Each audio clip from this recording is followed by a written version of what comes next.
ਜਿਹੜੇ ਤਿਰੰਗਿਆਂ ਦਾ ਰਿਵਾਜ ਤਾਂ ਹੁੰਦਾ ਕਿ ਫਤਿਹ ਦਾ ਹੁੰਦਾ, ਖੁਸ਼ੀ ਦਾ ਹੁੰਦਾ ਤੇ ਸਾਡੇ ਸਿੱਖਾਂ ਲਈ ਤਾਂ ਗਮੀ ਹੈ। ਪਰਲਾ ਤਾਂ ਭਗਵਾਂ ਹੈਗਾ ਜਿਹੜਾ ਹਿੰਦੂ ਦਾ, ਵਿਚਾਲੇ ਚਿੱਟਾ ਜਿਹੜਾ ਇਹ ਜੈਨੀਆਂ ਦਾ, ਜਿਹੜਾ ਵਿੱਚ ਚੱਕਰ ਹੈ ਬੁੱਧ ਧਰਮ ਦਾ ਹੈਗਾ, ਤੇ ਥੱਲੇ ਹਰਾ ਮੁਸਲਮਾਨਾਂ ਦਾ, ਤੇ ਸਿੱਖਾਂ ਦਾ ਉਹਦੇ ਵਿੱਚ ਕੀ ਹੈ। ਵੱਖਰੇ ਕਮਰੇ ਜਾ ਕੇ ਪਾਰਲੀਮੈਂਟ ਦੇ ਵਿੱਚ ਫਿਰ ਸਹੁੰ ਕਿਉਂ ਚੁੱਕੀ ਉਸੇ ਸੰਵਿਧਾਨ ਦੀ? ਲਦਾਖ ਦਾ ਇਲਾਕਾ ਤਾਂ ਉਹਨਾਂ ਨੇ ਲੁਟਾਤਾ ਹੈ, ਤਾਂ ਮੇਰਾ ਮਤਲਬ ਉਹਨਾਂ ਦੇ ਉੱਤੇ ਐਕਸ਼ਨ ਕਿਹੜਾ ਹੋ ਰਿਹਾ ਹੈ ਜਿਹੜਾ ਮੈਨੂੰ ਕਹਿੰਦੇ ਆ ਕਿ ਤੁਸੀਂ ਸਹੁੰ ਚੱਕ ਲਈ ਹੈ। ਤੁਸੀਂ ਉਹ ਸਹੁੰ ਉਤਲੇ ਮਨੋਂ ਚੁੱਕੀ ਜਾ ਕੇ ਕਿ ਦਿਲੋਂ ਚੁੱਕੀ? ਸਾਡਾ ਤਾਂ ਕੁਛ ਹੈ ਨਹੀਂ, ਤੇ ਨਾਲੇ ਤੁਸੀਂ ਕਹਿੰਦੇ ਹੋ 92% ਕੁਰਬਾਨੀਆਂ ਅੰਗਰੇਜ਼ਾਂ ਨੂੰ ਬਾਹਰ ਕੱਢਣ ਦੇ ਲਈ ਸਿੱਖਾਂ ਨੇ ਦਿੱਤੀਆਂ, ਤੇ ਤੁਹਾਨੂੰ ਸਮਝਦੇ ਤਾਂ ਹੈ ਨਹੀਂ ਕਿਤੇ ਯਾਰ।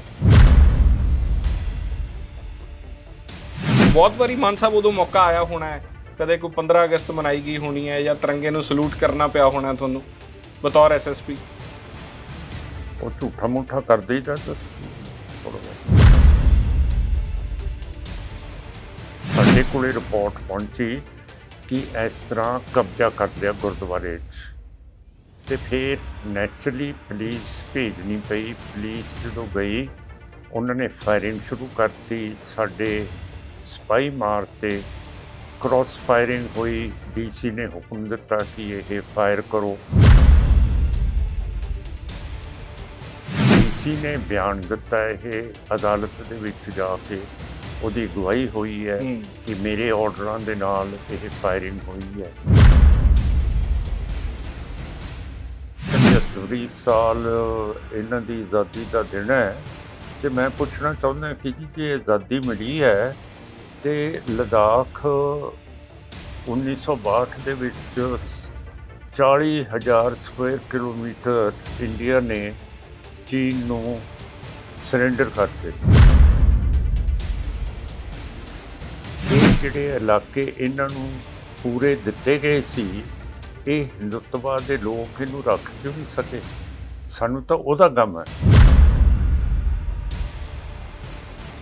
ਸਿੱਖਾਂ ਦਾ ਇਮੇਜ ਬਹੁਤ ਥੱਲੇ ਡਿੱਗ ਪਿਆ, ਕਿਉਂ ਕਰਕੇ 1947 ਤੋਂ ਬਾਅਦ ਅਸੀਂ, ਸਾਡੇ ਲੀਡਰ ਹਿੰਦੁੱਤਵਾਦ ਦੇ ਥੱਲੇ ਲੱਗੇ ਰਹੇ ਹੈ। ਇਹ ਭੁੱਖੇ ਸੀਗੇ, ਇਹ ਆਪਣੀਆਂ ਮਿਨਿਸਟਰੀਆਂ ਚਾਹੁੰਦੇ ਸੀਗੇ, ਚੌਧਰ ਚਾਹੁੰਦੇ ਸੀਗੇ। ਸੋ ਇਹੋ ਜਿਹੇ ਬੰਦੇ ਜਿਹੜੇ ਇਹ ਚਿੰਬੜ ਗਏ ਹਕੂਮਤ ਨੂੰ ਆਪਣੇ ਮਫਾਦਾਂ ਦੇ ਲਈ, ਇਹਨਾਂ ਨੇ ਸਾਡਾ ਬੇੜਾ ਗਰਕ ਬਹੁਤ ਜ਼ਿਆਦਾ ਕਰਤਾ। ਪਾਣੀਆਂ ਦੇ ਮਸਲੇ ਦੇ ਉੱਤੇ, ਇਲਾਕਿਆਂ ਦੇ ਮਸਲਿਆਂ ਦੇ ਉੱਤੇ ਸਾਰੀ ਚੀਜ਼ ਕਹੀ ਕਿ ਜੀ ਹਜ਼ੂਰ, ਜੀ ਹਜ਼ੂਰ।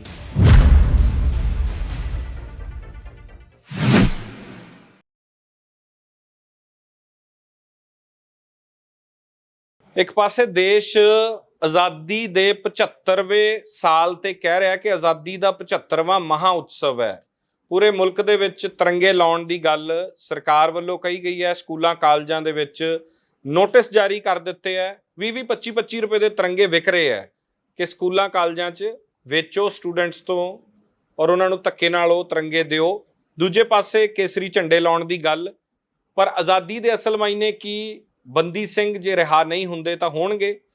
ਇਸ ਖਾਤਰ ਅੱਜ ਅਕਾਲੀ ਦਲ ਅੰਮ੍ਰਿਤਸਰ ਵੱਲੋਂ ਸਰਦਾਰ ਸਿਮਰਨਜੀਤ ਸਿੰਘ ਮਾਨ ਦੀ ਅਗਵਾਈ ਦੇ ਵਿੱਚ ਜੰਤਰ ਮੰਤਰ ਤੇ ਇੱਕ ਆਪਣੀ ਮੰਗ ਰੱਖੀ ਗਈ, ਆਵਾਜ਼ ਚੁੱਕੀ ਗਈ।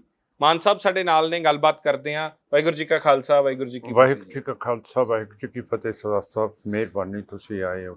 ਮਾਨ ਸਾਹਿਬ, ਸਰਕਾਰ ਕਹਿ ਰਹੀ ਹੈ ਆਜ਼ਾਦੀ ਦਾ ਮਹਾ ਉਤਸਵ ਹੈ ਇਹ 75ਵਾਂ। ਬੰਦੀ ਸਿੰਘ ਤੁਸੀਂ ਕਹਿ ਰਹੇ ਹੋ ਰਿਹਾ ਨਹੀਂ ਹੋਏ, ਕੀ ਮਾਇਨੇ ਕੱਢੇ ਜਾਣ?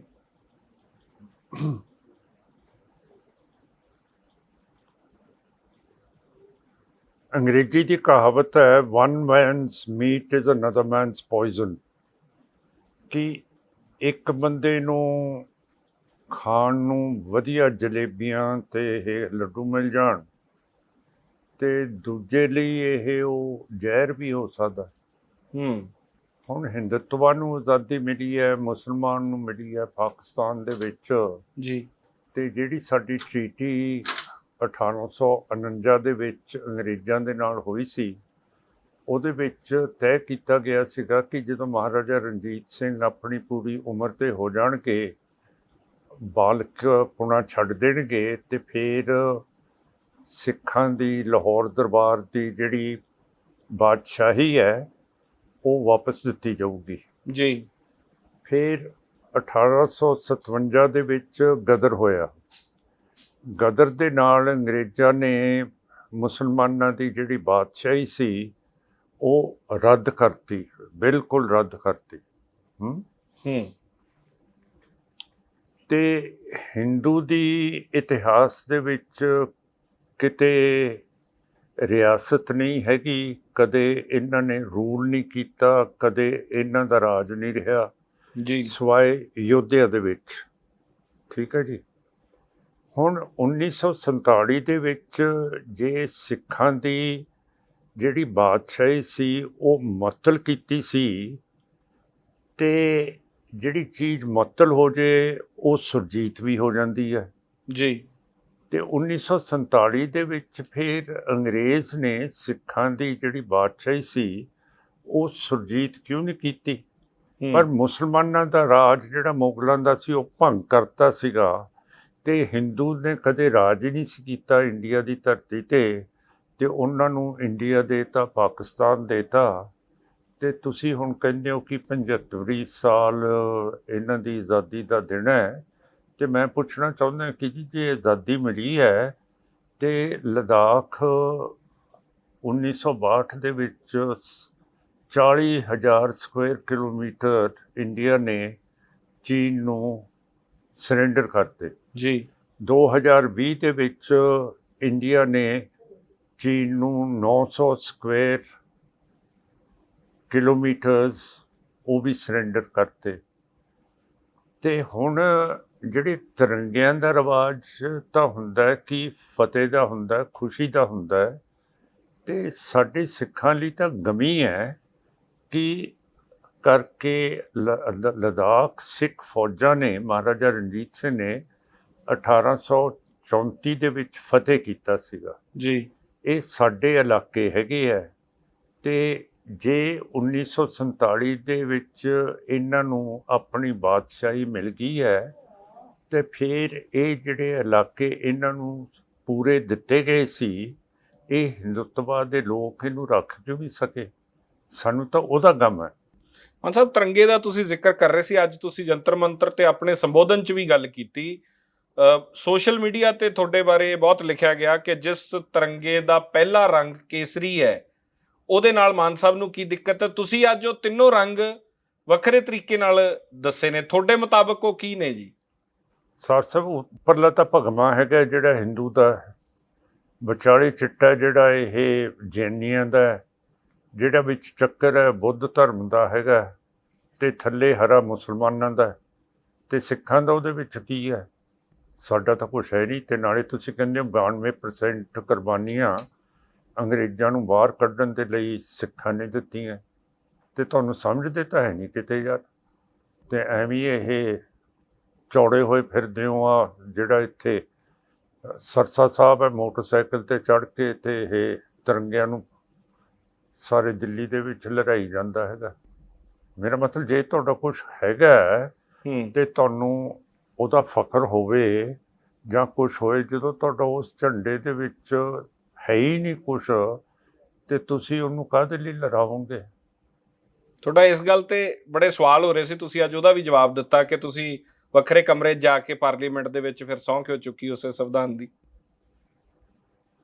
ਸੰਵਿਧਾਨ ਦੀ ਤਾਂ ਜਿਹੜੀ ਸਹੁੰ ਮੈਂ ਚੱਕੀ ਹੈ, ਮੈਂ ਕਿਹਾ ਕਿ ਮੈਂ ਇੰਡੀਆ ਦੇ ਟੋਟੇ ਨਹੀਂ ਹੋਣ ਦੇਵਾਂਗਾ, ਇਹਦੀ ਇੰਟੈਗਰਿਟੀ ਰੱਖੂੰਗਾ ਜੀ। ਪਰ ਮੇਰੇ ਨਾਲ 542 MLAs ਹੈਗੇ ਹੈ, ਪ੍ਰਾਈਮ ਮਿਨਿਸਟਰ ਵੀ ਹੈਗਾ, ਅਮਿਤ ਸ਼ਾਹ ਵੀ ਹੈ, ਉਸ ਨੇ ਵੀ ਉਹੀ ਸਹੁੰ ਚੱਕੀ ਹੈ ਜੀ।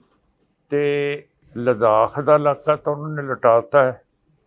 ਤਾਂ ਮੇਰਾ ਮਤਲਬ ਉਹਨਾਂ ਦੇ ਉੱਤੇ ਐਕਸ਼ਨ ਕਿਹੜਾ ਹੋ ਰਿਹਾ ਹੈ ਜਿਹੜਾ ਮੈਨੂੰ ਕਹਿੰਦੇ ਆ ਕਿ ਤੁਸੀਂ ਸਹੁੰ ਚੱਕ ਲਈ ਹੈ? ਹਾਂਜੀ, ਜੇ ਸਹੁੰ ਚੱਕੀ ਹੈ ਸਾਰੇ ਮੈਂਬਰਸ ਆਫ ਪਾਰਲੀਮੈਂਟ ਨੇ ਤੇ ਲਦਾਖ ਨੂੰ ਸਰਕਾਰ ਨੇ ਲਟਾਤਾ ਹੈ ਤੇ ਉਹਦੇ ਤੇ ਕੋਈ ਐਕਸ਼ਨ ਤਾਂ ਹੋਣਾ ਚਾਹੀਦਾ। ਤੁਹਾਨੂੰ ਲੱਗਦਾ ਕਿ ਕਸੂਰਵਾਰ ਨੇ ਉਹ ਬਰਾਬਰ ਦੇ, ਜੇ ਨਾ ਪਰ ਲਦਾਖ? ਨਹੀਂ, ਪਰ ਜਦੋਂ ਸਹੁੰ ਚੱਕੀ ਹੈ ਕਿ ਅਸੀਂ ਏਕਤਾ ਨੂੰ ਭੰਗ ਨਹੀਂ ਹੋਣ ਦੇਵਾਂਗੇ ਤੇ ਲਦਾਖ ਲਟਾਤਾ ਹੈ, ਤਾਂ ਫਿਰ ਮੇਰਾ ਮਤਲਬ ਇਹਦੀ ਕੋਈ ਗੱਲ ਹੀ ਨਹੀਂ ਕਰਦਾ। ਤੁਸੀਂ ਉਹ ਸਹੁੰ ਉਤਲੇ ਮਨੋਂ ਚੁੱਕੀ ਜਾ ਕੇ ਕਿ ਦਿਲੋਂ ਚੁੱਕੀ? ਦੇਖੋ ਸਾਧ ਸਾਹਿਬ, ਹੁਣ ਜੇ 6ਵੇਂ ਪਾਤਸ਼ਾਹ ਦਾ ਬਾਬਾ ਬਿਧੀ ਚੰਦ ਨੂੰ ਹੁਕਮ ਹੋਇਆ ਕਿ ਬਾਦਸ਼ਾਹ ਜਹਾਂਗੀਰ ਦੇ ਘੋੜੇ ਤੋਂ ਲਾਹੌਰ ਦੇ ਕਿਲੇ ਦੇ ਵਿੱਚੋਂ ਕੱਢ ਕੇ ਲਿਆਉਣੇ ਹੈ, ਤੇ ਜੇ ਉਹ ਕਿਲੇ 'ਚ ਵੜਦਾ ਹੋਇਆ ਕਹਿ ਦਿੰਦਾ ਕਿ ਮੈਂ ਆਹ ਕੰਮ ਨੂੰ ਆਇਆ, ਤਾਂ ਫਿਰ ਉਹਨੂੰ ਕਿਲੇ 'ਚ ਕੋਈ ਵੜਨ ਦਿੰਦਾ? ਹੈ ਨਾ। ਹੁਣ ਥੋੜ੍ਹੀ ਜਿਹੀ ਤਾਂ ਆਪਣੇ 'ਚ ਮੱਤ ਹੋਣੀ ਚਾਹੀਦੀ ਹੈ ਕਿ ਕਿਹਦੇ ਲਈ ਕੀ ਕਰ ਰਹੇ ਹੈ। ਕਿ ਬਾਬਾ ਬਿਧੀ ਚੰਦ ਨੇ ਇਹ ਦੱਸਦਾ ਸੀਗਾ ਕਿ ਮੈਂ ਬਾਦਸ਼ਾਹ ਦੇ ਘੋੜੇ ਚਰਾਉਣ ਆਇਆ ਹੈ? ਜਾਂ ਗੁਰੂ ਸਾਹਿਬ ਉੱਚ ਦਾ ਪੀਰ ਕਹਿ ਕੇ ਜਦੋਂ ਨਿਕਲੇ ਹੈ, ਜੇ ਤੁਸੀਂ ਇਹ ਗੱਲ ਕਹਿ ਰਹੇ ਹੋ ਕਿ ਜੇ ਬੰਦੇ ਨੂੰ ਕਈ ਵਾਰੀ ਦਿਮਾਗ ਤੋਂ ਕੰਮ ਲੈਣਾ ਪੈਂਦਾ ਔਰ ਸਮਾਰਟ ਵਰਕ ਕਰਨਾ ਪੈਂਦਾ, ਜਿਵੇਂ ਤੁਹਾਡੇ ਤੇ ਕਈ ਸਾਲ ਇਹ ਕਹੀ ਗਏ ਕਿ ਮਾਨ ਸਾਹਿਬ ਕਿਰਪਾਨ ਲੈ ਕੇ, ਤੁਸੀਂ ਹੁਣ ਉਸ ਨੈਰੇਟਿਵ ਨੂੰ ਤੋੜਿਆ ਵੀ ਦੇਖੋ ਮੈਂ ਇਸ ਤਰੀਕੇ ਨਾਲ ਵੀ ਆਪਰੇਟ ਕਰਦਾ। ਨਹੀਂ, ਨੈਰੇਟਿਵ ਨੂੰ ਨਹੀਂ ਤੋੜਿਆ। ਇਹ ਤਾਂ ਦੇਖੋ ਨਾ, ਇਹ ਬਹੁ ਗਿਣਤੀ ਹਿੰਦੂ ਨੇ ਮੇਰਾ ਜਿਹੜਾ ਕੌਨਸਟੀਟਿਊਸ਼ਨ ਦੇ ਵਿੱਚ ਮੇਰਾ ਹੱਕ ਹੈ ਧਾਰਾ 25 ਦੇ ਵਿੱਚ ਕਿ ਇੱਕ ਸਿੱਖ ਆਪਣੀ ਕਿਰਪਾਨ ਪਹਿਨ ਵੀ ਸਕਦਾ ਹੈਗਾ ਤੇ ਕੈਰੀ ਵੀ ਕਰ ਸਕਦਾ। ਜਦੋਂ ਮੇਰਾ ਹੱਕ ਮਾਰਤਾ ਬਹੁ ਗਿਣਤੀ ਹਿੰਦੂਤਵਾ ਨੇ, ਤੇ ਫਿਰ ਬਤੌਰ ਮੈਂ ਸਿੱਖ ਹੋਣ ਦੇ ਨਾਤੇ ਰੌਲਾ ਤਾਂ ਪਾਉਣਾ ਜਾਇਜ਼ ਹੈ ਮੇਰਾ। ਕੱਲ੍ਹ ਨੂੰ ਇਹ ਸਿੱਖਾਂ ਦਾ ਰਾਜ ਆ ਜੇ ਤੇ ਸਿੱਖਾਂ ਦੀ ਪਾਰਲੀਮੈਂਟ ਦੇ ਵਿੱਚ ਸਪੀਕਰ ਕਹੇ ਕਿ ਜੇ ਹਿੰਦੂ ਦੇ ਕੋਲੇ ਬੋਧੀ ਹੈ ਤੇ ਬੋਧੀ ਦੇ ਨਾਲ ਅਸੀਂ ਅੰਦਰ ਨਹੀਂ ਬਣਨ ਦੇਣਾ, ਇਹ ਤਾਂ ਬੜਾ ਨਜਾਇਜ਼ ਹੋਊਗਾ, ਜ਼ੁਲਮ ਹੀ ਹੋਊਗਾ। ਬੰਦੀ ਸਿੰਘਾਂ ਦੀ ਰਿਹਾਈ ਤੇ ਤੁਹਾਨੂੰ ਕੀ ਲੱਗ ਰਿਹਾ ਕਿ ਕੀ ਸਰਕਾਰ ਦੀ ਵਿਲ ਪਾਰ ਨਹੀਂ ਹੈਗੀ ਜਾਂ ਟੈਕਨੀਕਲ ਲੀਗਲੀ ਅਸੀਂ ਕਿਤੇ ਕਮਜ਼ੋਰ ਬੈਠੇ ਹਾਂ? ਸਿੱਖਾਂ ਦਾ ਇਮੇਜ ਬਹੁਤ ਥੱਲੇ ਡਿੱਗ ਪਿਆ, ਕਿਉਂ ਕਰਕੇ 1947 ਤੋਂ ਬਾਅਦ ਅਸੀਂ ਸਾਡੇ ਲੀਡਰ ਹਿੰਦੂਤਵ ਦੇ ਥੱਲੇ ਲੱਗੇ ਰਹੇ ਹੈ। ਇਹ ਭੁੱਖੇ ਸੀਗੇ, ਇਹ ਆਪਣੀਆਂ ਮਿਨਿਸਟਰੀਆਂ ਚਾਹੁੰਦੇ ਸੀਗੇ, ਚੌਧਰ ਚਾਹੁੰਦੇ ਸੀਗੇ, ਤੇ ਇਹਨਾਂ ਨੇ ਜੋ ਕੁਛ ਹਿੰਦੂਤਵ ਨੇ ਕਿਹਾ ਉਸ ਤਰ੍ਹਾਂ ਕਰਦੇ ਰਹੇ। ਹੁਣ ਫਰਜ਼ ਕਰ ਲਓ ਕਿ ਆਪਾਂ ਦੋਹਰਾ ਪੜ੍ਹਦੇ ਹਾਂ, ਅਰਦਾਸ ਤੋਂ ਮਗਰੋਂ ਰਾਜ ਕਰੇਗਾ ਖਾਲਸਾ, ਠੀਕ ਹੈ।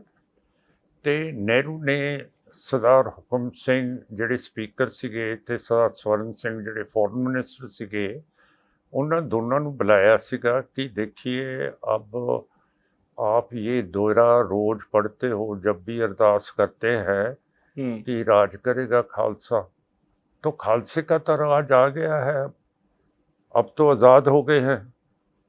ਤੇ ਉਹਨਾਂ ਨੇ ਫਿਰ ਅੱਗੇ ਦਿੱਲੀ ਦੇ ਜਿਹੜੇ ਵੀ ਗੁਰਦੁਆਰੇ ਸੀ ਉੱਥੇ ਉਹਨਾਂ ਨੇ ਕਹਿਤਾ ਤੇ ਫਿਰ ਇਹ ਦੋਹਰਾ ਪੜ੍ਹਨ ਨੂੰ ਉਸੇ ਹਟ ਗਏ। ਤਾਂ ਮੇਰਾ ਮਤਲਬ ਹੈ ਕਿ ਫਿਰ ਇਹਨਾਂ ਨੇ ਕਸ਼ਾਮਤੀ ਕੀਤੀ ਹੈ ਨਾ ਨਹਿਰੂ ਦੀ, ਤੇ ਆਪਣਾ ਧਰਮ ਤਾਂ ਨਹੀਂ ਰੱਖਿਆ।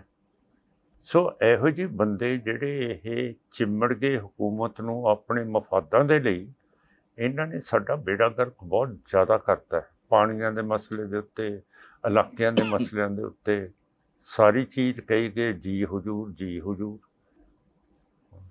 ਅਕਾਲੀ ਦਲ ਬਾਦਲ ਦਾ ਹੁਣ ਤੁਹਾਨੂੰ ਕਦੇ ਫਿਊਚਰ ਕੀ ਲੱਗਦਾ? ਕਿਉਂਕਿ ਸਰਦਾਰ ਸੁਖਬੀਰ ਸਿੰਘ ਬਾਦਲ ਵੀ ਆਏ ਇੱਥੇ ਬੰਦੀ ਸਿੰਘਾਂ ਦੀ ਰਿਹਾਈ ਖਾਤਰ, ਔਰ ਇੱਥੇ ਉਹ ਉਸੇ ਥਾਂ ਤੇ ਉਹ ਵੀ ਆ ਕੇ ਗਏ, ਉੱਥੇ ਕਨਫਲਿਕਟ ਚੱਲ ਰਿਹਾ। ਤੁਹਾਨੂੰ ਲੱਗਦਾ ਕਿ ਜਿਹੜਾ ਅਕਾਲੀ ਦਲ, ਜਿਵੇਂ ਆਮ ਕਹਿੰਦੇ ਨੇ ਕਿ ਪੰਜਾਬ 'ਚ ਰਿਹਾ ਕਿ ਅਕਾਲੀ ਦਲ ਅੰਮ੍ਰਿਤਸਰ ਅਸਲੀ ਅਕਾਲੀ ਦਲ ਹੈ ਤੇ ਅਕਾਲੀ ਦਲ ਬਾਦਲ ਨੂੰ ਕਹਿੰਦੇ ਰਹੇ ਕਿ ਨਹੀਂ ਹੈ, ਉਸ ਅਕਾਲੀ ਦਲ ਦਾ ਭਵਿੱਖ ਕੀ ਨਜ਼ਰ ਆਉਂਦਾ ਤੁਹਾਨੂੰ? ਉਹ ਸਰ ਸਾਹਿਬ, ਤੁਸੀਂ ਤਾਂ ਬਹੁਤ ਇੰਟੈਲੀਜੈਂਟ ਹੈਗੇ ਹੋ। ਜਿਹੜੇ ਆ ਇਲੈਕਸ਼ਨ ਹੋਏ ਆ 26 ਜੁਲਾਈ ਦੇ, ਉਹਦੇ ਵਿੱਚ ਬਾਦਲ ਦਲੀਆਂ ਨੇ ਬੀਬੀ ਜੀ ਨੂੰ ਖੜਾ ਕੀਤਾ ਸੀਗਾ ਕਿ ਬੰਦੀਆਂ ਨੂੰ ਛਡਾਉਣ ਦੇ ਲਈ, ਤੇ ਉਹ ਬੀਬੀ ਜੀ ਤੇ ਅਕਾਲੀ ਦਲ ਬਾਦਲ ਦੀ ਤਾਂ ਜ਼ਮਾਨਤਾਂ ਹੀ ਰੱਦ ਹੋ ਗਈਆਂ। ਉਹਨਾਂ ਨੇ ਬੇਇੱਜ਼ਤੀ ਵੀ ਕਰਵਾਈ ਤੇ ਜ਼ਮਾਨਤਾਂ ਵੀ ਰੱਦ ਹੋ ਗਈਆਂ। ਕਾਂਗਰਸ ਦੀ ਵੀ ਰੱਦ ਹੋ ਗਈ, ਬੀਜੇਪੀ RSS ਦੀ ਵੀ ਰੱਦ ਹੋ ਗਈ। ਮੇਰਾ ਕਹਿਣ ਦਾ ਮਤਲਬ ਇਲੈਕਸ਼ਨ ਦੇ ਜਿਹੜੇ ਰਿਜ਼ਲਟ ਹੈ, ਇੱਥੇ ਸਿੱਖਾਂ ਨੇ ਇੱਕ ਨਵਾਂ ਫਤਵਾ ਦਿੱਤਾ ਹੈ ਕਿ ਜਿਹੜਾ ਆਪਾਂ ਥੱਲੇ ਹਿੰਦੁੱਤਵਾ ਦੇ ਲੱਗੇ ਰਹੇ ਆ 1947 ਤੋਂ, ਉਹ ਹੁਣ ਅਸੀਂ ਤੋੜੀਏ ਤੇ ਅੱਗੇ ਚੱਲੀਏ। ਅਮਨ ਪਸੰਦ ਤਰੀਕੇ ਦੇ ਨਾਲ, ਜਮਹੂਰੀਅਤ ਪਸੰਦ ਤਰੀਕੇ ਦੇ ਨਾਲ ਆਪਾਂ ਇਲੈਕਸ਼ਨ ਕਰਾਈਏ। ਇਹਨਾਂ ਨੂੰ ਕਹੀਏ ਕਿ 11 ਸਾਲ ਤੋਂ ਸਾਡੇ SGPC ਦੇ ਇਲੈਕਸ਼ਨਸ ਕਿਉਂ ਨਹੀਂ ਤੁਸੀਂ ਕਰਾ ਰਹੇ। ਦਲੀਲ ਦੇ ਨਾਲ ਗੱਲ ਕਰੀ ਚੱਲੀਏ ਇਹਨਾਂ ਨਾਲ ਕਿ ਇਹ ਜੇ ਮਿਊਨਸਪੈਲਿਟੀ ਦੇ, ਜੇ ਕੋਆਪਰੇਸ਼ਨ ਦੇ ਇਲੈਕਸ਼ਨਸ 5 ਸਾਲ ਤੋਂ ਬਾਅਦ ਹੁੰਦੇ ਹੈ, ਪਾਰਲੀਮੈਂਟ ਦੇ ਹੁੰਦੇ ਹੈ, ਅਸੈਂਬਲੀ ਦੇ ਹੁੰਦੇ ਹੈ, ਅਤੇ SGPC ਜਿਹੜੀ ਸਟੈਟੂਟਰੀ ਇੱਕ ਬੋਡੀ ਹੈ 1925 ਦੇ ਵਿੱਚ ਕਾਨੂੰਨ ਦੇ ਰਾਹੀਂ ਉਹਨੂੰ ਸਥਾਪਿਤ ਕੀਤਾ ਗਿਆ ਹੈ, ਉਹਦੇ 11 ਸਾਲ ਤੋਂ ਇਲੈਕਸ਼ਨ ਕਿਉਂ ਨਹੀਂ ਹੋ ਰਹੇ। ਅਤੇ ਜਦੋਂ ਇਲੈਕਸ਼ਨ ਨਹੀਂ ਹੁੰਦੇ ਫਿਰ ਇਹ ਜਿਹੜੀਆਂ ਚੀਜ਼ਾਂ ਹੁੰਦੀਆਂ ਜਿਵੇਂ ਗੈਂਗਸਟਰ ਹੁੰਦੇ ਹੈ, ਹੋਰ ਇਹੋ ਜਿਹੀਆਂ ਚੀਜ਼ਾਂ, ਇਹ ਫਿਰ ਸਿਰ ਚੱਕ ਲੈਂਦੀਆਂ। ਕਿਉਂ ਕਰਕੇ ਫਿਰ ਪੋਲੀਟੀਸ਼ਨਸ ਇਹਨਾਂ ਦੇ ਉੱਤੇ ਆਪਣੀ ਆਸ ਰੱਖਦੇ ਕਿ ਇਹ ਸਾਡੇ ਕੰਮ ਕਰਾ ਦੇਣਗੇ, ਪਰ ਕੰਮ ਕਰਾਉਣਾ ਤਾਂ ਇਲੈਕਟਿਡ ਲੋਕਾਂ ਦਾ ਹੁੰਦਾ ਕਿ ਜਿੰਨਾ ਚਿਰ ਇਲੈਕਟਿਡ ਪਾਰਲੀਮੈਂਟ ਹੋਵੇ, ਪੰਚਾਇਤ ਹੋਵੇ, ਅਸੈਂਬਲੀ ਹੋਵੇ, ਤਾਂ ਫਿਰ ਤਾਂ ਲੋਕਾਂ ਦੇ ਨੁਮਾਇੰਦੇ ਹੁੰਦੇ ਆ ਜਿਹੜੇ ਉਹਨਾਂ ਨੂੰ ਕਦਰ ਕਰਦੇ ਆ, ਉਹਨਾਂ ਦੇ ਕੰਮਕਾਰ ਕਰਾਉਂਦੇ ਆ। ਹੁਣ ਇਸੇ ਕਰਕੇ ਮੈਂ ਕਿਉਂ ਕਰਕੇ ਪੁਲਿਸ 'ਚ ਰਿਹਾ, ਮੇਰਾ ਤਜਰਬਾ ਹੈ, ਅਤੇ ਮੈਂ ਤਾਂ ਸਮਝਦਾ ਗੈਂਗਸਟਰਿਜ਼ਮ ਤਾਂ ਵਧਿਆ ਕਿਉਂ ਕਰਕੇ ਇਲੈਕਸ਼ਨਸ ਨਹੀਂ ਕਰਾ ਰਹੇ। ਅਤੇ ਪਹਿਲਾਂ ਵੀ 1990 ਦੇ ਵਿੱਚ ਸਿੱਖਾਂ ਦੇ ਇਲੈਕਸ਼ਨ ਕਿੰਨਾ ਚਿਰ ਡਿਲੇ ਕਰਦੇ ਰਹੇ, ਅਤੇ ਸਿੱਖਾਂ ਨੂੰ ਕਿਉਂ ਜਮਹੂਰੀਅਤ ਤੋਂ ਵਾਂਝਾ ਕੀਤਾ ਗਿਆ ਹੈਗਾ। ਇਹ ਤਾਂ ਇਹ ਹੁਣ 15 ਸਪਟੈਂਬਰ ਨੂੰ ਵਰਲਡ ਡੈਮੋਕ੍ਰੇਸੀ ਡੇ ਹੈ। ਸਾਡੀ ਪਾਰਟੀ ਦਰਬਾਰ ਸਾਹਿਬ ਦੇ ਅੱਗੇ ਬਹੁਤ ਭਾਰੀ ਇੱਕ ਇਕੱਠ ਕਰ ਰਹੀ ਹੈ। ਨਿਊਯਾਰਕ ਦੇ ਵਿੱਚ ਜਿਹੜੀ UN ਦੀ ਜਨਰਲ ਅਸੈਂਬਲੀ ਹੈ, ਉਹਦੇ ਅੱਗੇ ਬਹੁਤ ਵੱਡਾ ਇਕੱਠ ਹੋ ਰਿਹਾ ਹੈ। ਜਨੀਵਾ ਦੇ ਵਿੱਚ ਬਹੁਤ ਵੱਡਾ ਇਕੱਠ ਹੋ ਰਿਹਾ ਹੈ। ਲੰਡਨ ਦੇ ਵਿੱਚ ਬਹੁਤ ਵੱਡਾ ਇਕੱਠ ਹੋ ਰਿਹਾ ਹੈ ਕਿ ਸਿੱਖਾਂ ਦੀ ਜਮਹੂਰੀਅਤ ਦਾ ਹੱਕ ਹਿੰਦੁੱਤਵਾ ਨੇ, ਇੰਡੀਆ ਨੇ ਕਿਉਂ ਮਾਰ ਦਿੱਤਾ ਗਿਆ। ਤੁਸੀਂ ਰੈਫਰੈਂਡਮਸ ਨੂੰ ਐਡਵੋਕੇਟ ਕਰਦੇ ਹੋ? ਮੈਂ ਕਿਸੇ ਸੰਸਥਾ ਦੀ ਗੱਲ ਨਹੀਂ ਕਰ ਰਿਹਾ, ਇਨ ਜਨਰਲ ਕੀ ਤੁਸੀਂ ਰੈਫਰੈਂਡਮਸ ਦੇ ਹੱਕ ਦੇ ਵਿੱਚ ਹੋ? ਰੈਫਰੈਂਡਮਸ ਦੇਖੋ, ਸਾਡੀ ਸਟੇਟ ਹੈ ਨਹੀਂ, ਰੈਫਰੈਂਡਮ ਸਿਰਫ ਸਟੇਟ ਕਰਾ ਸਕਦੀ ਹੈ ਜਾਂ ਯੂਨਾਈਟਿਡ ਨੇਸ਼ਨਸ ਕਰਾ ਸਕਦੇ ਹੈਗੇ ਆ। ਅਸੀਂ ਰੈਫਰੈਂਡਮ ਨਹੀਂ ਕਰਾ ਸਕਦੇ ਕਿਉਂ ਕਰਕੇ ਸਾਡੇ ਕੋਲ ਸਟੇਟ ਹੈ ਨਹੀਂ ਗੀ। ਜਿਵੇਂ ਸਕਾਟਲੈਂਡ ਦੇ ਵਿੱਚ ਬਰਤਾਨੀਆ ਦੀ ਸਰਕਾਰ ਨੇ ਕਰਾਇਆ ਸੀਗਾ, ਫਿਰ ਦੂਜੀ ਵਾਰੀ ਫਿਰ ਬ੍ਰੈਕਸਿਟ ਦਾ ਹੋਇਆ, ਉਹ ਵੀ ਸਰਕਾਰ ਨੇ ਕਰਾਇਆ। ਸਪੇਨ ਦੇ ਵਿੱਚ ਕੈਟਾਲੋਨੀਆ ਦਾ ਵੀ ਹੋਇਆ, ਉਹ ਵੀ ਸਰਕਾਰ ਨੇ ਕਰਾਇਆ। ਇੱਕ ਇੱਧਰਲੇ ਪਾਸੇ ਇੰਡੋਨੇਸ਼ੀਆ ਦੇ ਕੋਲ ਇੱਕ ਮੁਲਕ ਹੈ, ਉੱਥੇ UN ਨੇ ਕਰਾਇਆ ਸੀਗਾ। ਪਰ ਜਿਹੜੇ ਇਲੈਕਸ਼ਨਸ ਹੁੰਦੇ ਹੈ, ਇਹ ਇੱਕ ਫਤਵਾ ਵੀ ਹੁੰਦਾ ਹੈ ਕਿ ਲੋਕ ਕਿੱਧਰਲੇ ਪਾਸੇ ਜਾਣਾ ਚਾਹੁੰਦੇ ਹੈ। ਇਸ ਕਰਕੇ ਮੈਂ ਕਹਿੰਦਾ ਕਿ ਮੈਨੂੰ ਫਤਵਾ ਮਿਲਿਆ, ਰੈਫਰੈਂਡਮ ਨਹੀਂ, ਫਤਵਾ ਮਿਲਿਆ ਕਿ ਜਿਹੜੀਆਂ ਗਲਤੀਆਂ ਅਕਾਲੀ ਰਵਾਇਤੀਆਂ ਨੇ ਕੀਤੀਆਂ, ਉਹਨਾਂ ਨੂੰ ਹੁਣ ਖਤਮ ਕੀਤਾ ਜਾਵੇ ਅਤੇ ਸਿੱਖਾਂ ਨੂੰ ਨਵੇਂ ਯੁੱਗ ਦੇ ਵਿੱਚ ਲੈ ਕੇ ਆਈਏ ਅਤੇ ਇਹਨਾਂ ਨੂੰ ਦੱਸੀਏ ਕਿ ਤੁਸੀਂ ਇੱਕ ਸੋਵਰਨ ਬਾਦਸ਼ਾਹੀ ਹੈਗੇ ਹੋ ਅਤੇ ਤੁਹਾਡਾ ਵੀ ਹੱਕ ਹੈ ਕਿ ਤੁਸੀਂ ਵੀ ਹਿੰਦੂ ਅਤੇ ਮੁਸਲਮਾਨ ਦੇ ਬਰਾਬਰ ਹੋਵੋ, ਜਿਨ੍ਹਾਂ ਨੂੰ ਆਪਣੇ ਆਪਣੇ ਮੁਲਕ ਮਿਲੇ ਹੋਏ ਆ। ਕੀ ਤੁਸੀਂ ਭਾਰਤੀ ਸਰਕਾਰ ਜਾਂ UN ਨੂੰ ਰੈਫਰੈਂਡਮ ਲਈ ਪਹਿਲਾਂ ਅਪੀਲ ਕਰਦੇ ਰਹੇ ਹੋ ਜਾਂ ਕਦੇ ਲਿਖਿਆ ਤੁਸੀਂ ਪਾਸ ਦੇ ਵਿੱਚ ਕਿ ਰੈਫਰੈਂਡਮ ਕਰਾਇਆ ਜਾਵੇ ਸਿੱਖ ਲੈਂਡ ਲਈ? ਕਈ ਬੋਡੀਜ਼ ਹੈਗੀਆਂ, ਇੰਟਰਨੈਸ਼ਨਲ ਬੋਡੀਜ਼, ਜਿਨ੍ਹਾਂ ਦੇ ਕੋਲੇ ਦਰਖਾਸਤ ਕੀਤੀ ਜਾ ਸਕਦੀ ਹੈ ਅਤੇ ਉਹ ਅੱਗੇ ਪੇਸ਼ਕਸ਼ ਕਰਦੇ ਹੈ। ਉੱਥੇ ਤੱਕ ਤਾਂ ਅਸੀਂ ਗਏ ਹਾਂ, ਪਰ ਅਸੀਂ ਸਿੱਧੇ ਜਦੋਂ ਜਾ ਨਹੀਂ ਸਕਦੇ, ਐਵੇਂ ਫਰਾਡ ਕਰ ਦੇਣਾ। ਬਤੌਰ ਪਾਰਟੀ, ਬਤੌਰ ਅਕਾਲੀ ਦਲ ਅੰਮ੍ਰਿਤਸਰ ਕੀ ਕੋਈ ਪ੍ਰੋਵੀਜ਼ਨ ਹੈ ਕਿ ਤੁਸੀਂ, ਕਨਸਟੀਟਿਊਸ਼ਨ ਕੋਈ ਪ੍ਰੋਵੀਜ਼ਨ ਦਿੰਦਾ ਹੈ ਕਿ ਤੁਸੀਂ ਇੰਡੀਅਨ ਗਵਰਨਮੈਂਟ ਨੂੰ ਇਹ ਕਹੋ ਕਿ ਰੈਫਰੈਂਡਮ ਕਰਾਇਆ ਜਾਵੇ? ਹਾਂ, ਆਰਟੀਕਲ 51 ਹੈ ਜਿਹੜੀ, ਉਹਦੇ ਵਿੱਚ ਅਸੀਂ ਕਹਿ ਸਕਦੇ ਹਾਂ ਕਿ ਇਹ ਸਾਡੇ ਇਲੈਕਸ਼ਨਸ ਕਰਾਓ, ਸਾਡਾ ਰੈਫਰੈਂਡਮ ਕਰਾਓ। ਪਰ ਇਹ ਤਾਂ ਪਾਰਲੀਮੈਂਟ ਦੇ, ਸਾਡੇ ਸਿੱਖ ਪਾਰਲੀਮੈਂਟ ਦੇ ਨਹੀਂ ਕਰਾਉਂਦੇ, ਅਤੇ ਰੈਫਰੈਂਡਮ ਕਿਵੇਂ ਕਰਾ ਦੇਣਗੇ ਸਾਡਾ? ਸਾਨੂੰ ਦਬਾ ਕੇ ਰੱਖਿਆ ਹੋਇਆ ਹੈ, ਅਸੀਂ ਗੁਲਾਮ ਹੈ ਸਾਹਿਬ। ਇਹ ਤੁਹਾਨੂੰ ਸੋਚਣਾ ਪਊਗਾ ਕਿ ਸਿੱਖ ਅੱਜ ਗੁਲਾਮ ਹੈ। ਜਦੋਂ ਤੋਂ ਤੁਸੀਂ ਐਮਪੀ ਬਣੇ ਹੋ ਬਹੁਤ ਸਾਰੀਆਂ ਕੰਟਰੋਵਰਸੀਜ਼ ਹੋ ਗਈਆਂ, ਬੜੇ ਸਵਾਲ ਹੋ ਗਏ। ਉਹ ਤਾਂ ਤੁਸੀਂ ਹੋ- ਹੈਲਦੀ ਵੇ ਨਾਲ ਲੈਂਦੇ ਹੋ, ਤੁਹਾਨੂੰ ਲੱਗਦਾ ਹੈ ਕਿ ਮਾਨ ਸਾਹਿਬ ਕਈ ਵਾਰੀ ਇਸ ਗੱਲ ਤੋਂ ਇਰੀਟੇਟ ਹੋ ਜਾਂਦੇ? ਨਹੀਂ, ਮੈਂ ਕਿੱਥੇ ਇਰੀਟੇਟ ਹੋਇਆ। ਮੈਂ ਤਾਂ ਸਿੱਧੀ ਗੱਲ, ਮੈਂ ਤੁਹਾਨੂੰ ਕਿਹਾ ਕਿ ਮੈਨੂੰ ਮੈਂਡੇਟ ਮਿਲੀ ਹੈ ਕਿ ਫਤਵਾ ਇਹ ਮਿਲਿਆ ਹੈ ਕਿ ਜਿਹੜਾ ਪੁਰਾਣਾ ਕੰਮ ਸੀਗਾ ਰਵਾਇਤੀਆਂ ਦਾ ਉਹ ਖਤਮ ਕੀਤਾ ਜਾਵੇ ਤੇ ਚੜ੍ਹਦੀ ਕਲਾ ਦੇ ਵਿੱਚ ਸਿੱਖ ਕੌਮ ਨੂੰ ਲੈ ਕੇ ਆਂਦਾ ਜਾਵੇ। ਤੇ ਇਹਦੇ ਵਿੱਚ ਮੈਨੂੰ ਕਾਹਦਾ ਗੁੱਸਾ ਚੜ੍ਹਦਾ? ਤੁਸੀਂ ਕਹਿੰਦੇ ਸੀ ਨਾ ਕਿ ਅੰਗਰੇਜ਼ੀ ਮੀਡੀਆ ਨੇ ਇੱਕ ਸਮੇਂ ਤੁਹਾਨੂੰ ਥਾਂ ਦੇਣੀ ਬੰਦ ਕਰਤੀ ਸੀ, ਹਾਂ, ਤੇ ਹੁਣ ਤਾਂ ਉਹ ਲਗਾਤਾਰ ਰੋਜ਼ ਤੁਹਾਡੇ ਬਾਰੇ ਕੁਝ ਨਾ ਕੁਝ ਲਿਖਦੇ ਆ। ਨਹੀਂ ਲਿਖਦੇ ਨਹੀਂ ਹੈ, ਕਦੇ ਕਦੇ ਕਰ ਦਿੰਦੇ ਹੈ, ਪਰ ਇਹ ਗਿਲਾ ਹੈ ਤੁਹਾਨੂੰ? ਚਲੋ ਜਾਂ ਇਹ ਵੀ ਤੁਸੀਂ ਗਿਲਾ- ਗੁਲਾਮੀ ਇਹਨੂੰ ਗਿਲਾ- ਸਮਝਦੇ ਹੋ? ਗਿਲਾ ਨਹੀਂ ਹੋ ਸਕਦਾ, ਕਿਉਂ ਕਰਕੇ ਮੇਰਾ ਮੁਲਕ ਹੈ ਨਹੀਂ ਗਾ ਤੇ ਇਹ ਜਿਹਦਾ ਮੁਲਕ ਹੈ ਉਹਦੀ ਬਾਂਸਰੀ ਵੱਜੂਗੀ ਫਿਰ। ਬਹੁਤ ਇਹ ਪ੍ਰਚਾਰਿਆ ਗਿਆ ਤੁਹਾਡੇ ਵਿਰੋਧੀਆਂ ਵੱਲੋਂ ਕਿ ਪਹਿਲਾ ਐਨਕਾਊਂਟਰ ਜਿਹੜਾ ਫੇਕ ਹੋਇਆ ਉਹ ਸੀ ਜਿਹੜਾ ਮਾਨ ਸਾਹਿਬ ਨੇ ਕੀਤਾ ਸੀ। ਉਹਦਾ ਸਪਸ਼ਟੀਕਰਨ ਜੇ ਤੁਸੀਂ ਦੇਣਾ ਚਾਹੋ ਕਿ ਉਹ ਆਖਰ ਕੀ ਘਟਨਾ ਹੋਈ ਔਰ ਕਿਉਂ ਉਹ ਵਾਪਰਦਾ ਹੈ। ਉੱਥੇ ਜੀ ਨਿਹੰਗਾਂ ਨੇ ਦੂਜੀ ਪਾਤਸ਼ਾਹੀ ਸਰਾਏ ਨਾਗਰ ਦਾ ਜਿਹੜਾ ਗੁਰਦੁਆਰਾ ਹੈ ਉਹਦੇ ਉੱਤੇ ਕਬਜ਼ਾ ਕਰ ਲਿਆ ਸੀਗਾ। ਜਿਹੜਾ ਉੱਥੋਂ ਦਾ ਗ੍ਰੰਥੀ ਸੀ ਉਹਦੇ ਸਿਰ ਦੇ ਵਿੱਚ ਕਿਰਪਾਨ ਮਾਰੀ ਸੀ, ਫਿਰ ਬੱਕਰਾ ਝਟਕਾ ਲਿਆ ਸੀਗਾ, ਉਹਨੂੰ ਪਕਾ ਰਹੇ ਸੀਗੇ। ਤੇ ਫਿਰ ਸਾਡੇ ਕੋਲੇ ਰਿਪੋਰਟ ਪਹੁੰਚੀ ਕਿ ਇਸ ਤਰ੍ਹਾਂ ਕਬਜ਼ਾ ਕਰ ਲਿਆ ਗੁਰਦੁਆਰੇ 'ਚ। ਤੇ ਫਿਰ ਨੈਚੁਰਲੀ ਪੁਲਿਸ ਭੇਜਣੀ ਪਈ। ਪੁਲਿਸ ਜਦੋਂ ਗਈ ਉਹਨਾਂ ਨੇ ਫਾਇਰਿੰਗ ਸ਼ੁਰੂ ਕਰਤੀ, ਸਾਡੇ ਸਿਪਾਹੀ ਮਾਰਤੇ, ਕ੍ਰੋਸ ਫਾਇਰਿੰਗ ਹੋਈ। ਡੀਸੀ ਨੇ ਹੁਕਮ ਦਿੱਤਾ ਕਿ ਇਹ ਫਾਇਰ ਕਰੋ ਤੇ ਉਹਨਾਂ ਦੇ ਵੀ ਬੰਦੇ ਮਰ ਕੇ ਦੋਨੋਂ ਪਾਸੇ। ਫੇਕ ਐਨਕਾਊਂਟਰ ਜਾਂ ਝੂਠਾ ਕਤਲ ਉਦੋਂ ਹੁੰਦਾ ਹੈ ਜਦੋਂ ਇੱਕ ਪਾਸੇ ਹੀ ਲੋਕ ਮਾਰੇ ਜਾਣ ਤੇ ਪੁਲਿਸ ਤੇ ਫੌਜ ਦੇ ਬੰਦੇ ਨਾ ਮਾਰੇ ਜਾਣ।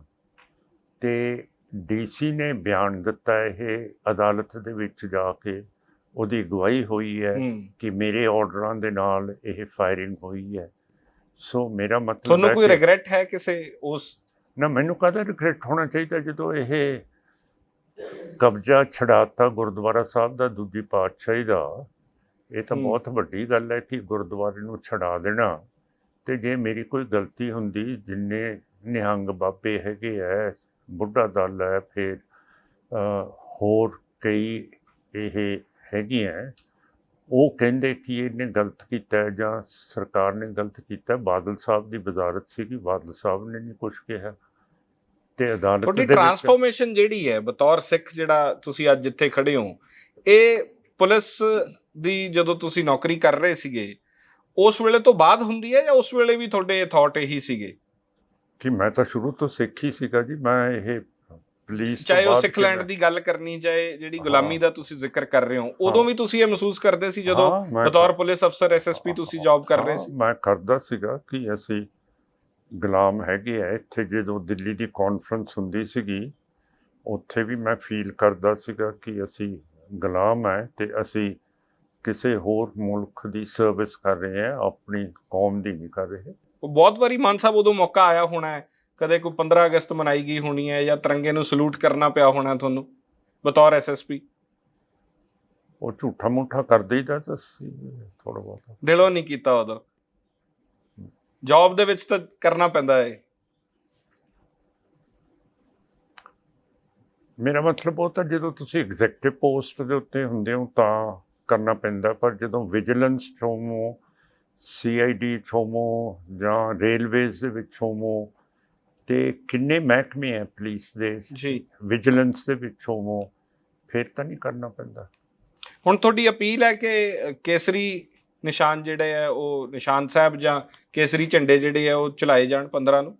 ਹਾਂ, ਇਹ ਜ਼ਰੂਰ ਚੜਾਉਣੇ ਚਾਹੀਦੇ ਹੈ। ਕੇਸਰੀ ਨਿਸ਼ਾਨ ਹੈ ਸਾਡਾ, ਕਿਉਂ ਕਰਕੇ ਜਦੋਂ 2020 ਦੇ ਵਿੱਚ ਇੰਡੀਆ ਤੋਂ ਚੀਨ ਦਾ ਹਮਲਾ ਸੰਭਲਦਾ ਨਹੀਂ ਸੀ ਜੀ, ਫਿਰ ਇੰਡੀਆ ਨੇ ਸਿੱਖ ਫੌਜਾਂ ਭੇਜੀਆਂ। ਤੇ ਸਿੱਖ ਫੌਜਾਂ ਜਦੋਂ ਵੀ ਲੜਾਈ ਦੇ ਲਈ ਜਾਂਦੀ ਹੈ ਉਹਨਾਂ ਦੇ ਅੱਗੇ ਇੱਕ ਸਿੰਘ ਹੁੰਦਾ ਹੈ ਜਿਹੜਾ ਇਹ ਨਿਸ਼ਾਨ ਸਾਹਿਬ ਫੜ ਕੇ ਚੱਲਦਾ ਹੈ। ਉਸ ਦੇ ਪਿੱਛੇ ਇੱਕ ਸਿਪਾਹੀ ਹੁੰਦਾ ਹੈ ਜਿਹਦੇ ਸਿਰ ਦੇ ਉੱਤੇ ਗੁਰੂ ਗ੍ਰੰਥ ਸਾਹਿਬ ਬਿਰਾਜਮਾਨ ਹੁੰਦੇ ਆ। ਉਸ ਤੋਂ ਪਿੱਛੇ ਫਿਰ ਫੌਜ ਹੁੰਦੀ ਹੈ ਤੇ ਫਿਰ ਪਲਟਨ ਆਪਣੀਆਂ ਡਿਊਟੀਆਂ ਤੇ ਚਲੀ ਜਾਂਦੀ ਹੈ। ਜੀ ਤੇ ਜਦੋਂ ਇਹ ਹੋਇਆ ਫਿਰ ਥੰਮ ਪਿਆ ਕਿ ਸਿੱਖ ਆ ਗਏ ਆ, ਚੀਨੀਆਂ ਨੇ ਸਮਝਿਆ ਕਿ ਇਹ ਬਹੁਤ ਵੱਡਾ ਇਸ਼ੂ ਬਣ ਜਾਊਗਾ, ਫਿਰ ਉਹਨਾਂ ਨੇ ਲੜਾਈ ਬੰਦ ਕਰਤੀ। ਤੇ ਜੇ ਨਿਸ਼ਾਨ ਸਾਹਿਬ ਨੇ ਚੀਨੀਆਂ ਨੂੰ ਰੋਕਤਾ ਹੂੰ ਤੇ ਫਿਰ ਆਪਾਂ ਸਿੱਖਾਂ ਨੂੰ ਸ਼ਰਮਿੰਦਗੀ ਕਾਹਦੀ ਹੈ ਕਿ ਅਸੀਂ ਨਿਸ਼ਾਨ ਸਾਹਿਬ, ਸਿਮਰਨਜੀਤ ਸਿੰਘ ਮਾਨ ਨੇ ਕਹਿਤਾ ਕਿ ਨਿਸ਼ਾਨ ਸਾਹਿਬ ਲਾ ਦਿਓ। ਪਰ ਹੁਣ ਜਿਵੇਂ ਸਰਕਾਰੀ ਆਰਡਰ ਹੋ ਗਿਆ, ਸਕੂਲਾਂ 'ਚ ਕਿਹਾ ਗਿਆ ਕਿ ਬੱਚਿਆਂ ਨੂੰ ਕਹੋ ਕਿ ਉਹ ਲਾਉਣਗੇ, ਘਰੇ ਖਰੀਦਣ ਲਈ ਕਿਹਾ ਗਿਆ, ਬਕਾਇਦਾ ਤੌਰ ਤੇ ਜਿਹੜੇ ਸਿੱਖ ਇੰਸਟੀਟਿਊਸ਼ਨਸ ਨੇ ਜਿਹੜੇ ਉਹ ਕਾਲਜਾਂ ਨੂੰ ਵੀ ਇਹ ਜਾਰੀ ਕਰਨਾ ਪੈ ਰਿਹਾ ਫਰਮਾਨ। ਇਹ ਤਾਂ ਬਿਲਕੁਲ ਗਲਤ ਹੈ ਜੀ ਕਿ ਇਹ ਕਿਸੇ ਸਿੱਖ ਆਰਗੇਨਾਈਜੇਸ਼ਨ ਨੂੰ ਇਹ ਫਰਮਾਨ ਮੰਨਣਾ ਨਹੀਂ ਚਾਹੀਦਾ। ਇਹ ਤਾਂ ਅਨਕਨਸਟੀਟਿਊਸ਼ਨਲ ਹੈ ਕਿ ਕਿਸੇ ਦੇ ਉੱਤੇ ਕੋਈ ਚੀਜ਼ ਠੋਸੀ ਜਾਵੇ। ਤੁਸੀਂ ਉਹਦੀ ਰਿਸਪੈਕਟ ਕਰ ਸਕਦੇ ਹੋ, ਅਸੀਂ ਕੁਛ ਮਾੜਾ ਤਾਂ ਨਹੀਂ ਕਹਿੰਦੇ। ਇਹ ਇਹਨਾਂ ਦਾ ਤਿਰੰਗਾ ਹੈਗਾ ਅਤੇ ਇਹਨਾਂ ਨੂੰ ਸਾਡੇ ਨਿਸ਼ਾਨ ਸਾਹਿਬ ਦੀ ਇੱਜ਼ਤ ਕਰਨੀ ਚਾਹੀਦੀ ਹੈ ਜਿਵੇਂ ਇਹ ਕਰਦੇ ਆ ਜਦੋਂ ਇਹਨਾਂ ਨੂੰ ਮੁਸੀਬਤ ਪੈ ਜਾਂਦੀ ਹੈ। ਤੇ ਇਹਨਾਂ ਨੂੰ ਵੀ ਨਿਸ਼ਾਨ ਸਾਹਿਬ ਲਾਉਣੇ ਚਾਹੀਦੇ। ਤੁਸੀਂ ਇਹ ਤੁਸੀਂ ਇਕੱਲੇ ਪੰਜਾਬ 'ਚ ਅਪੀਲ ਕੀਤੀ ਹੈ ਕਿ ਪੂਰੇ ਇੰਡੀਆ 'ਚ ਕਹਿ ਰਹੇ ਹੋ ਕਿ ਭਾਰਤ 'ਚ ਜਿੱਥੇ ਜਿੱਥੇ ਲੋਕ ਨੇ ਉੱਥੇ ਲਾਓ? ਸਾਰੇ ਵਰਲਡ ਦੇ ਵਿੱਚ ਲੱਗਣਗੇ ਸਰ ਸਾਹਿਬ, ਜਿੱਥੇ ਜਿੱਥੇ ਸਿੱਖ ਵੱਸਦਾ। ਤੁਹਾਨੂੰ ਲੱਗਦਾ ਕਿ ਜਥੇਦਾਰ ਸਾਹਿਬ ਨੂੰ ਇਸ ਬਾਰੇ ਜਿਹੜਾ ਓਪੀਨੀਅਨ ਹੈ ਉਹ ਬੜੀ ਕਲੈਰਿਟੀ ਦੇ ਨਾਲ ਰੱਖਣਾ ਚਾਹੀਦਾ ਸੀਗਾ ਕਿ ਭਾਵੇਂ ਉਹ 15 ਅਗਸਤ ਦੀ ਗੱਲ ਹੋਵੇ, ਭਾਵੇਂ ਇਹਦੀ ਹੋਵੇ, ਜਥੇਦਾਰ ਅਕਾਲ ਤਖਤ ਦਾ ਮੈਂ ਜ਼ਿਕਰ ਕਰ ਰਿਹਾ, ਕਿ ਉਹ ਜਿਹੜੀ ਇੱਕ ਇਹ ਵੀ ਕਿਹਾ ਜਾਂਦਾ ਹੈ ਕਿ ਜਿਹੜੀ ਉਹ ਸੈਂਕਟਿਟੀ ਹੈ, ਉਹ ਮਰਿਆਦਾ ਹੈ, ਜਿਹੜੀ ਇੱਕ ਰਿਸਪੈਕਟ ਹੈ, ਉਹਦੇ ਵਿੱਚ ਬਹੁਤ ਨਿਗਾਰ ਆਇਆ। ਤੁਸੀਂ ਇਹ ਮਹਿਸੂਸ ਕਰਦੇ ਹੋ ਉਸ ਪ੍ਰੈਸਟੀਜੀਅਸ ਜਿਹੜੀ ਇੱਕ ਚੇਅਰ ਹੈ ਸਾਡੀ, ਉਹਦੇ ਸਤਿਕਾਰ 'ਚ ਕੋਈ ਕਮੀ ਆਈ ਹੈ? ਸਰ ਸਾਹਿਬ ਤੁਹਾਨੂੰ ਦੱਸਦਾ ਕਿ 11 ਸਾਲ ਤੋਂ STPC ਦੇ ਇਲੈਕਸ਼ਨਸ ਨਹੀਂ ਹੋਏ। ਅੰਗਰੇਜ਼ੀ 'ਚ ਇਹੋ ਜਿਹੀ ਪਾਰਲੀਮੈਂਟ ਨੂੰ ਕਹੀਦਾ ਨੇਮ ਡਕ ਪਾਰਲੀਮੈਂਟ। ਅਤੇ ਜਦੋਂ ਇਹਦੇ ਇਲੈਕਸ਼ਨਸ ਹੀ ਨਹੀਂ ਹੋਏ ਅਤੇ ਕਮੇਟੀ ਨੇ ਜਥੇਦਾਰ ਬਣਾਉਣਾ ਹੁੰਦਾ ਹੈ ਅਤੇ ਕਮੇਟੀ ਢਹਿੰਦੀ ਕਲਾ ਦੇ ਵਿੱਚ ਹੋ ਗਈ ਹੈ, ਉਹਦੇ 'ਚ ਨਵਾਂ ਖੂਨ ਨਹੀਂ ਬਦਲਿਆ ਗਿਆ, ਇਲੈਕਸ਼ਨਸ ਨਹੀਂ ਹੋਏ, ਫਿਰ ਜਿਹੜਾ ਵੀ ਉੱਥੇ ਕਰਿੰਦਾ ਹੋਊਗਾ ਉਹ ਤਾਂ ਫਿਰ ਹਕੂਮਤ ਦੇ ਨਾਲ ਚੱਲੂਗਾ, ਹੈ ਨਾ। ਅਤੇ ਜਿਹੜਾ ਨਹੀਂ ਚੱਲਣਾ ਚਾਹੀਦਾ, ਤਦੇ STPC ਬਣੀ ਸੀਗੀ, ਤਦੇ ਅਕਾਲ ਤਖਤ ਸਾਹਿਬ ਬਣਾਇਆ ਗਿਆ ਸੀ 6ਵੇਂ ਪਾਤਸ਼ਾਹ ਨੇ ਕਿ ਇਹ ਬਰਾਬਰ ਦਾ ਤਖਤ ਹੈ। ਇਹ ਸਿੱਖ ਇੱਕ ਅਲੱਗਾ ਕੌਮ ਹੈ, ਇੱਕ ਅਲੱਗਾ ਧਰਮ ਹੈ, ਅਤੇ ਸਾਡੀਆਂ ਜਿਹੜੀਆਂ ਰਵਾਇਤਾਂ ਹੈਗੀਆਂ, ਇੰਸਟੀਟਿਊਸ਼ਨਸ ਨੇ, ਉਹ ਬਿਲਕੁਲ ਦੂਜਿਆਂ ਤੋਂ ਅਲੱਗਾ ਹੈਗੀਆਂ। ਤੁਹਾਡਾ ਟਰਸਟ ਹੈ ਉੱਥੇ? ਉਹ ਜੇ ਜਥੇਦਾਰ ਸਾਹਿਬ ਕੋਈ ਗੱਲ ਕਹਿੰਦੇ ਹੈ ਤਾਂ ਤੁਸੀਂ ਉਹਨੂੰ ਕਿਵੇਂ ਲੈਂਦੇ ਹੋ? ਹਾਂ, ਜੇ ਚੰਗੀ ਗੱਲ ਕਰਨਗੇ ਤਾਂ ਇਹ ਫਿਰ ਚੰਗੀ ਲੱਗੂਗੀ। ਉਹ ਜਦੋਂ ਉਹਨਾਂ ਨੇ ਕਿਹਾ ਕਿ ਸਿਮਰਨਜੀਤ ਸਿੰਘ ਮਾਨ ਪੂਰੀ ਤਰ੍ਹਾਂ ਖਾਲਿਸਤਾਨ ਦੀ ਗੱਲ ਕਰਦੇ ਹੈ ਅਤੇ ਸਾਥੋਂ ਨਹੀਂ ਕੀਤੀ ਜਾਂਦੀ, ਤਾਂ ਫਿਰ ਮੈਨੂੰ ਤਾਂ ਨਹੀਂ ਕੋਈ ਇਤਰਾਜ਼ ਹੋਣਾ ਚਾਹੀਦਾ। ਉਹਨਾਂ ਨੇ ਜਦੋਂ ਆਪ ਹੀ ਕਹਿਤਾ ਕਿ ਸਾਥੋਂ ਨਹੀਂ ਕੀਤੀ ਜਾਂਦੀ। ਬਹੁਤ ਧੰਨਵਾਦ ਮਾਨ ਸਾਹਿਬ, ਤੁਸੀਂ ਸਮਾਂ ਦਿੱਤਾ, ਗੱਲਬਾਤ ਕੀਤੀ। ਮਿਹਰਬਾਨੀ ਜੀ। ਵਾਹਿਗੁਰੂ ਜੀ ਕਾ ਖਾਲਸਾ, ਵਾਹਿਗੁਰੂ ਜੀ ਕੀ ਫਤਿਹ। ਸਰਦਾਰ ਸਿਮਰਨਜੀਤ ਸਿੰਘ ਮਾਨ ਨੇ ਅੱਜ ਇਹ ਅਪੀਲ ਕੀਤੀ ਕਿ ਕੇਸਰੀ ਝੰਡਾ ਜਿਹੜਾ ਉਹ ਲਹਿਰਾਇਆ ਜਾਵੇ 15 ਅਗਸਤ ਦੇ ਉੱਤੇ। ਕੈਮਰਾ ਪਰਸਨ ਜਗਰੂਪ ਸਿੰਘ ਦੇ ਨਾਲ ਸਿਮਰਨਜੋਤ ਸਿੰਘ ਮੱਕੜ, ਔਨ 에ਅਰ, ਦਿੱਲੀ।